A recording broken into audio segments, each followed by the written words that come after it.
चल भावा सिटी मध्ये इचलकरंजीच्या वेंकोबा मैदान मधला एक कंटेस्टंट आहे, हुपरीतला एकटा कंटेस्टंट आहे, कोल्हापूर जिल्ह्यातली तीन कंटेस्टंट आहेत. मित्रांनो, आज आपण हेच बघणार आहे की चल भावासाठीचा काल दुसरा एपिसोड आलाय आणि त्या दुसऱ्या एपिसोड मध्ये जे कंटेस्टंटची एंट्री झाली ती पोरं कुठली आहेत, कोण आहेत, काय करतात ह्याच्याबद्दल आपण बोलायचं आहे. नमस्कार, मी सर्वेश कुलकर्णी, तुम्ही बघताय शब्द वेडे. सबस्क्राईब केलं नसेल तर करून ठेवा, सारखं सांगायला लावू नका भावांनो. तर दुसऱ्या एपिसोड मध्ये ज्या पोरांची एंट्री झाली त्यापैकी पहिला पोरगा होता तो म्हणजे दीपक कोळी. दीपक कोळी हा बेसिकली त्याची ग्रँड एंट्री झाली, अंगावर चापकाना वगैरे मारून घेतात त्या समाजातून दीपक कोळी येतो. तो बेसिकली हुपरीच आहे आणि त्याच्या त्या जर्नीमध्ये त्या एव्ही मध्ये त्याने सांगितलं देखील की बाबा स्वतःच्या अंगावरती चापकानं मारून घेऊन वेगवेगळ्या ठिकाणी फिरून जे काय 10-5 रुपये मिळतात त्यातून आमचा गुजारा होतो आणि त्यातूनच मी पैसे कमवतो, त्यावरूनच माझं घर चालतं. त्यावेळी एका मुलगीने त्याला विचारली देखील की ते चापकानं जे मारून घेतोस तू, तुला लागत नाही? तर त्याने खूप भारी असं उत्तर दिलं की लागतंय पण पोटासाठी करावं लागतंय. म्हणजे विचार करा, मोठे आर्टिस्ट एक साईडला आणि अशी अगदी गोरगरिबाची आणि रिअल रॉ टॅलेंट एक साईडला. त्यामुळे जी मराठीला ह्या बाबतीत मानलंच पाहिजे की त्यांनी हा जो प्रयत्न केलाय भावानो, हा प्रयत्न 100% सक्सेसफुल होईल अशी माझी तरी म्हणजे मला तरी वाटतंय. त्यानंतर अजून एक गोष्ट त्याने व्यक्त केली की मी आजपर्यंत कधी मॉलमध्ये गेलो नाही. म्हणजे मी मॉलमध्ये जाण्यासाठी जायचो पण तिथला जो वॉचमन असतो तो वॉचमन मला स्वतःच्या खिशातले 10-5 रुपये द्यायचा आणि हाकलून द्यायचा. म्हणजे एवढी वाईट परिस्थिती त्या मुलग्याची आहे. तेच त्याबरोबरच त्यांना व्यक्त केलं की बाबा मला आजपर्यंत समुद्र किनारा बघता आला नाही किंवा मला आजपर्यंत समुद्र बघून माहित नाही. त्यामुळे अशा माझी छोटीशी इच्छा आहे की मला समुद्र वगैरे बघायचा आहे. तो असा एक हुपरीचा आपला कंटेस्टंट गावरान ब्रो आपला दीपक कोळी होता. दीपक कोळी नंतर अर्जुन माळीची एंट्री झाली. नाशिक जिल्ह्यातला अर्जुन माळी, त्याचबरोबर तो लेबर काम वगैरे करतो आणि तो एक काइंड ऑफ आरची परशामधला परशासारखा आहे. स्टायलिश, अगदी टिपटॉप, कायम असं एकदम स्टाईल बिल करून फिरायचं, पोरीविरी पटवायच्या, अशा टाईपचं त्याचं एक कॅरेक्टर आहे. तो नाशिक जिल्ह्यात येतो आणि नवे कपडे घालून स्टाईल मारत गावावर हिंडायचं हे त्याची हॉबी आहे. आणि त्याचबरोबर तो लेबर काम करतो, गाड्या भरायचं काम वगैरे जे असतं ते काम करतो. त्याचबरोबर तो सेंट्रिंगचं देखील काम करतो आणि तो नाशिक जिल्ह्यातून येतो.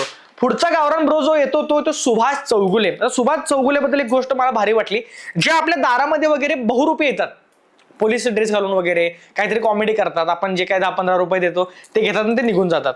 त्या बहुरूपी समाजातून हा सुभाष चौगुले येतो. सुभाष चौगुले ह्याचं कामच ते आहे की बाबा लोकांना हसवणं, लोकांचं मनोरंजन करणं, लोकांना बोलणं. तो एक खरा कलाकार आहे. तो वेगवेगळी वेशभूषा घेऊन आपापल्या सगळ्यांच्या म्हणजे घरामध्ये किंवा दुकानामध्ये वगैरे जी लोक फिरतात ते पोलीस गणवेश वगैरे घालून कॉमेडी वगैरे करतात, तुम्ही बघितलं असाल ते त्यातून तो येतो. पण त्याने एक दुःख व्यक्त केलं की तुम्हाला पण माहित असेल की तो जो बहुरूपी असतो तो एकदा येऊन गेला की पुढच्या वर्षी येतो. म्हणजे काय तर बहुरूपी समाजाचं हे जे काम करतात यांचं स्टेबल असं घर नसतं. त्यांना जागोजागी भटकावं लागतं. 10 दिवस इथं, 10 दिवस तिथं, 10 दिवस तिथं. त्यामुळे त्याचं स्वतःचं असं घर नाहीये. त्या पोरग्याची अशी एक इच्छा आहे की बाबा 4 पत्र्याचं का होईना माझं स्वतःचं घर बांधायची मला इच्छा आहे आणि मी एक खरा कलाकार आहे आणि मला ही कला जोपासायची आहे आणि मला ही कला जगासमोर दाखवायची आहे. आणि त्यामुळेच मी या शो मध्ये आलोय. आईची सेवा करायची आणि स्वतःवरती जी आता जी परिस्थिती चालू आहे ती माझ्या मुलगीवरती नाही यायला पाहिजे. त्यासाठी तिचं भविष्य बदलायचं आहे आणि त्याच कारणासाठी बहुरूपी समाजाचा सुभाष चौगुले हा तिसरी एंट्री करतोय. चौथी एंट्री केला ऋषिकेश चव्हाण. ऋषिकेश चव्हाण ऑब्व्हियसली इचलकरंजीचं वेंकोबा मैदान, वेंकोबा तालीम तुम्ही ऐकून माहित असेल तुम्हाला, तर तिथला एक पठ्ठ्या पैलवान आहे. त्याच्याबद्दल सांगायला गेलं तर तो 14 वर्ष वेंकोबा तालीम मध्ये राहतो. स्वतः त्याच्या लहान मुलांना पैलवानगी शिकवतो. स्वतः देखील 14 वर्ष झाले तो पैलवानगी म्हणजे शिकायला लागलाय स्वतः देखील. आणि मला एक भारी वाटलं की असं एकदम रॉ त्याची एव्ही बघितल्यानंतर एवढी मजा आली बघताना. म्हणजे सकाळी 4ला उठून बारक्या पोरांना सगळ्यांना एकत्रित घेणं, रनिंग करणं, कुस्ती करणं, सगळं इन डिटेल पैलवान हा काय असतो ह्या शो मध्ये दाखवण्यासाठी इचलकरंजीच्या वेंकोबा मैदानचा ऋषिकेश चव्हाण याची एंट्री झाली आहे. त्याचबरोबर काही कॉमेडी सीन्स पण त्या दोघांच्या मध्ये झाले, श्रेयश आणि ऋषिकेश या दोघांच्या मध्ये. नंतरची एंट्री जी होती ती एंट्री होती अथर्व जगतापची. अथर्व जगताप हा बैलगाडी शर्यत जी असते त्या बैलगाडी शर्यतीत जे बैल चालवणारे जे असतात, प्रॉपर ड्रायव्हर जे असतात ते ड्रायव्हरचं काम करणारा हा अथर्व जगताप आहे. अथर्व जगताप बद्दल अजून एक गोष्ट सांगायला गेलं तर तो बैलांना भयानक माया लावतो. लहानपणापासून त्यानं जास्त कोणाबरोबर मैत्री जास्त नाही केली पण तो बैलांच्या वरती जास्त माया तो आतापर्यंत लावत आला. बैलांच्यावरती त्याला खूप प्रेम आहे आणि तो सांगितला देखील की जगात किंवा आपल्या याच्यामध्ये मध्यंतरी बैलगाडी शर्यत वगैरे बंद झाली होती किंवा बैलांना जे नावं ठेवतात लोक, बैलगाड्यांना नावं ठेवतात, त्यांना दाखवून द्यायचं आहे त्याला की बैलगाडी किंवा बैल ही का वाईट नसतात, ही खूप चांगली असतात.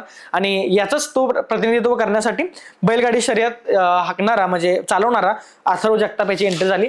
त्याच्यानंतर एक एंट्री झाली निक्सन सिद्धीची.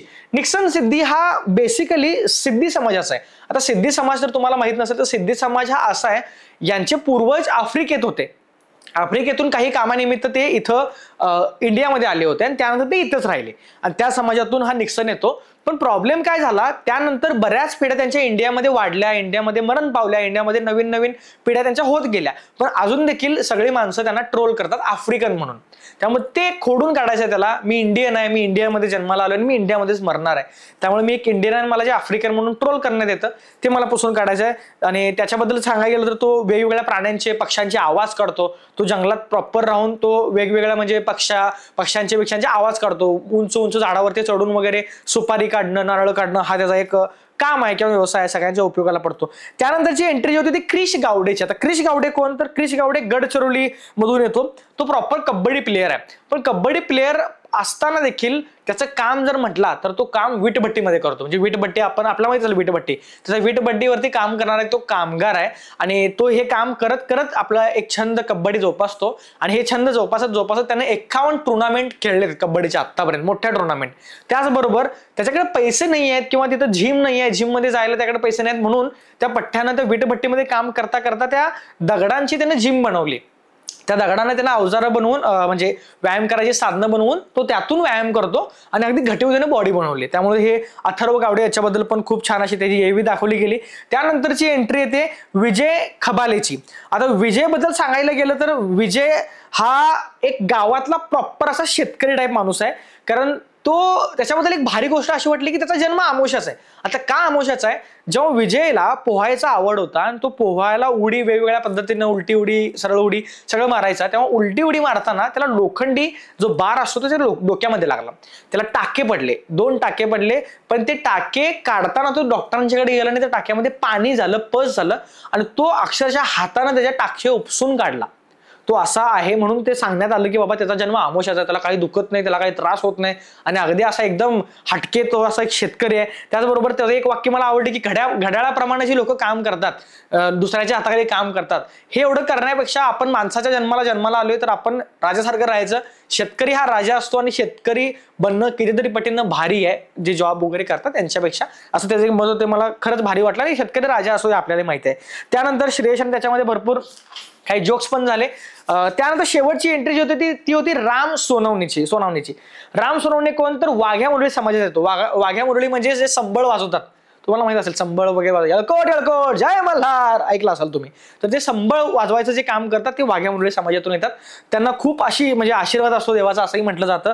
तो म्हटला देखील की वाजवणं हेच माझं काम आहे, लोकांना बोलणं, लोकांच्या बरोबर लोकांना हसवणं, ते संबळ वाजवणं हेच माझं काम आहे, याच्यावरती माझी उपजीविका ठरते. ही पण एक कला आहे आणि ती कला मला जोपासायची आहे. तेव्हा त्याच्या वडिलांचा एक एवी दाखवला गेला, तेव्हा त्यांचे वडील इमोशनल होऊन सांगितले देखील की आमचं सगळं कुटुंब याच्यावरती चालतं, त्यामुळे हे आमच्या कुटुंबाचा आधार आहे. त्यामुळं हा वाघ्या मुरळी समाजाचा राम सोनवणे हा देखील पहिल्यांदाच मुंबईमध्ये आलाय. आता बघू ह्या सगळ्यांची एंट्री झाली. आजच्या एपिसोडमध्ये त्यांना त्या मोठ्या मेन्शन मध्ये घेऊन जाणार. म्हणजे जसं बिग बॉस मध्ये घर होतं, घराच्या आत सगळं चालायचं, तसं आता इथं मेन्शन आहे आणि मेन्शनच्या आतमध्ये काय घडतं काय नाही हे आपल्याला आजच्या रात्रीच्या एपिसोडमध्ये कळेलच. लाईव्ह जर कोणी येत नसाल तर 100% सांगतो लाईव्ह येत चला. हे मी एकटा बोलतोय पण लाईव्ह मध्ये दुहेरी असतं, म्हणजे तुम्ही जे चॅटमध्ये बोलता प्रत्येकाचं नाव घेऊन मी प्रत्येकाबरोबर बोलतोय.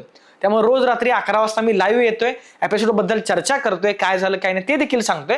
त्यामुळे तिथं लाईव्ह वर येऊन तुम्ही माझ्याबरोबर संवाद नक्की साधू शकता.